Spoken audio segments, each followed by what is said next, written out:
Hey guys, Roast here with a very quick realm video. Today I wanted to briefly talk about this season's Crucible, what is good, what's bad about it, and what classes it might be worth it for. If you're new, make sure to subscribe, but let's jump right in with what it does. First are the pros. You're going to get 20% extra XP overall and 20% extra Battle Pass bonus XP, and you're going to receive access to special missions you wouldn't get otherwise. These include 3 repeatable missions that give out red dust boosters, that give out title unlockers and loot chests, and 1 epic chest every day, if you do all of them. In terms of stats, you get pet and pot healing, and triple your regular mana at the cost of cutting all mana regen in half.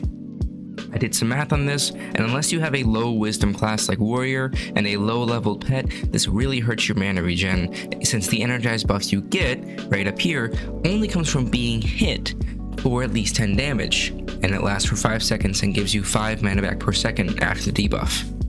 And because it's only after you take damage, it can be hard to keep on sometimes. If your pet is closer to max level, or your wisdom is way up there, like 75 plus for the sorcerer type classes, you can lose up to 20 mana per second, even if you have the energized buff on, which means no more spam casting. In addition to these, your mana will reset every time you enter an instance, which means you have to wait for it to slowly regen to max before you can start casting a lot. Now, if the mana regen doesn't bother you since you don't spam cast, this Crucible is super good because you get +8 attack. And while you might say, Rose, +8 attack isn't that much, yes it is.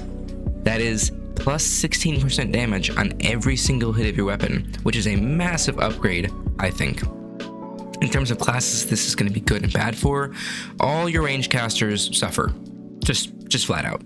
You lose the ability to spam your damage the whole fight, and your wisdom doesn't help as much, and 16% of range shots isn't as much because your range shots are typically weaker than the melee shots are individually.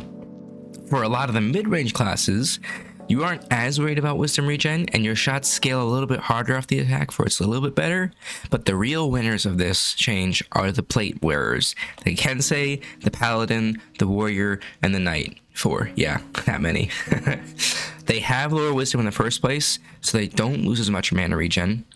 They are close and getting hit constantly, so they keep that energized buff up. They don't rely on spamming as much for their damage, and their shots already hit very hard, so they hit even harder with this buff. Just for an example, a warrior using divinity with 75 attack hits for 600 damage average, and one with 83 attack, so that +8, does 648.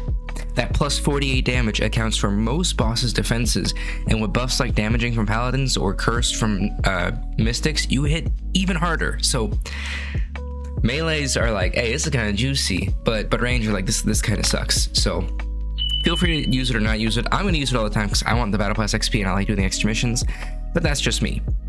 Anyways, that's all I've got for you guys today. I hope you enjoyed, and until next time, keep it beefy, boys.